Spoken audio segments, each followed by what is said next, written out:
Hi everyone, so welcome again to another video. This video will be one of the most important videos in my channel. Why?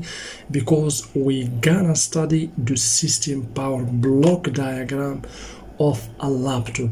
Basically, if you understand this system power, you can of course figure out the problem of any motherboard easily and very quickly. So I get a lot of questions about system power or power sequence. That's why I want to go deeper into studying and analyzing this circuit. So please, before diving into the course, make sure you subscribe and you hit the notification bell for future videos like this one, and like the video because your likes really motivate me to create more and more exclusive videos for you. And of course, don't forget to join me in my Patreon page for more unique and exclusive video. And of course, this schematic, you will find it in my Patreon page. So let's get started. So this system power block diagram, as you can see, we can divide it into three parts.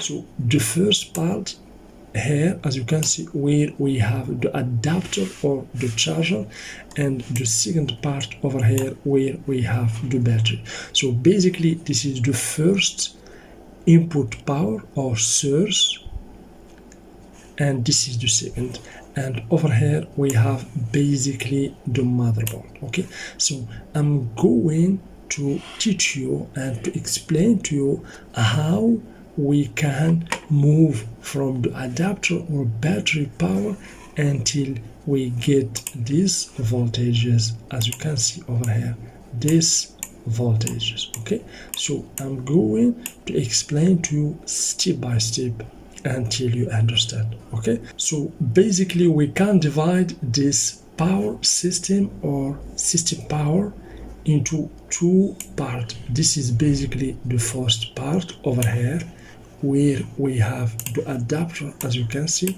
and the battery. So the laptop can be working using the adapter or the battery.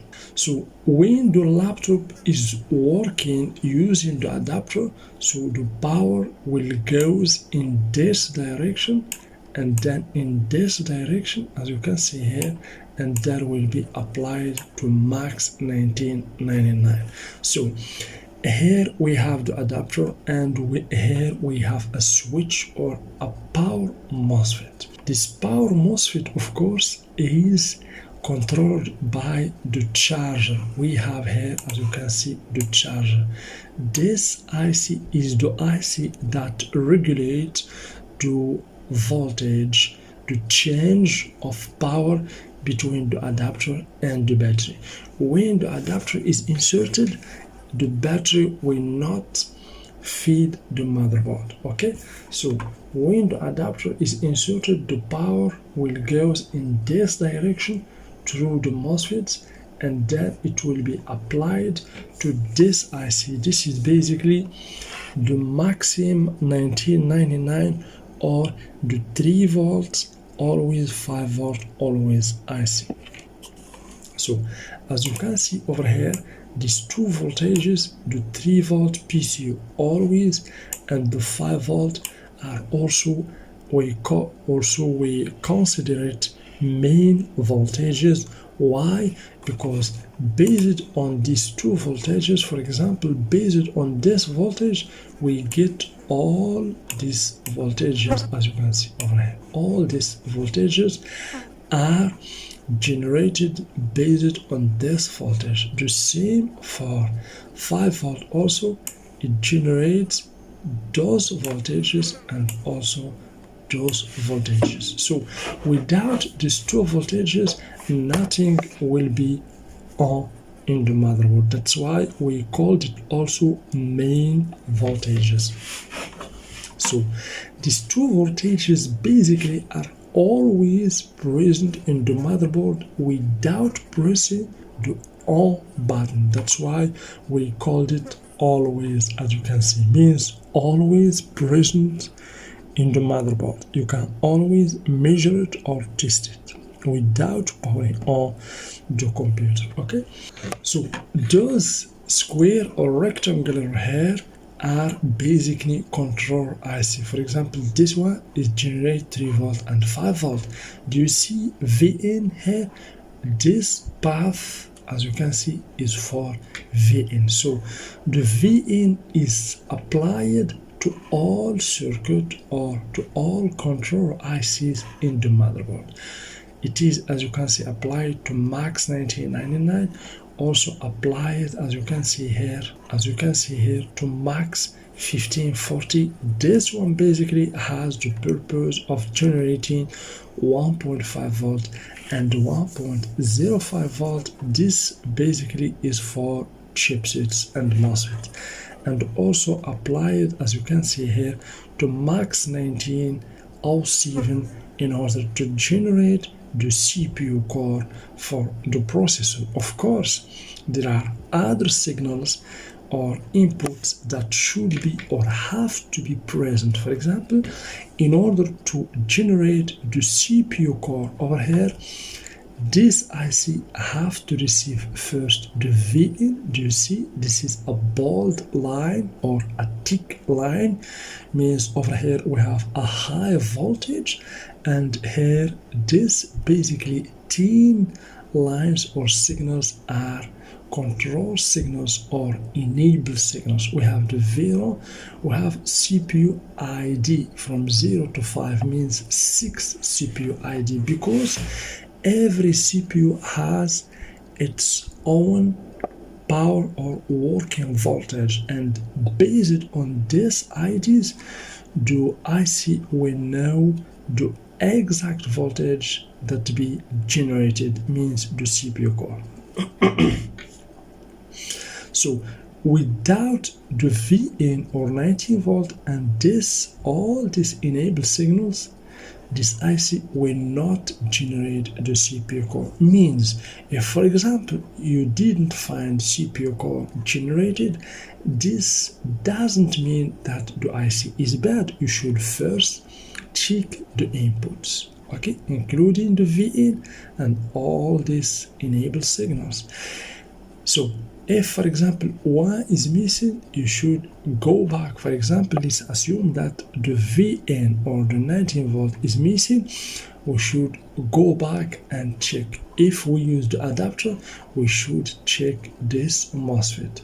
But if we power the laptop using the battery, we should check this MOSFET. This MOSFET could be the failed component. That's why 19 volt is missing here. Or it could be the battery itself that is failed. So this is basically how you can analyze this kind of system power. And of course, after, for example, generating 3 volt always, this 3 volt also will be applied, as you can see here, to many controllers. This is basically controllers, as you can see here. The 3 volt will be applied to this controller, as you can see. Do you see? It will be applied to this control, to this one, this one, this one, and this one. And of course, those also has enabled signals. Every control has its enabled signals. For example, here we have S5 on. Okay, this one it have. This one, for example, has the main D, okay, and then those controls also will generate the secondary voltage. This is basically here secondary voltage, as you can see. So if any voltage over here is missing, you should not go and save and check, for example, this IC. You should go in this direction. Always go in this direction. If, for example, this voltage over here is missing, you should go and check this IC first. Check all inputs. Is it the 3 volt present or not? Is this enable signal present or not? And if you find that all these inputs are good, then you should go and check this voltage, the 3 volt always isn't present or not. If for example you find that 3 volt is missing, you should check this IC, because this is the responsible to generate the 3 volt and so on. Okay, so this is how you can use basically the power sequence in order to troubleshoot and figure out the failure within a motherboard very easily. So please don't hesitate to watch this video until the end, and why not repeat this video 2 or 3 times. I have a lot of videos like this one in my channel about how to read and how to use the system power block diagram or the power sequence in order to understand the troubleshooting or diagnose steps or process. Please, if you find that this video is good and you understand something, don't forget to like the video, because your likes really motivate me to create more and more videos for you. And don't forget to subscribe and hit the notification bell, because I can only help you if you are subscribed. Okay, and for anyone who wants this schematic and other schematics, join me in my Patreon page as a member, and you are very welcome. You can download any schematic you want. See you tomorrow with another video.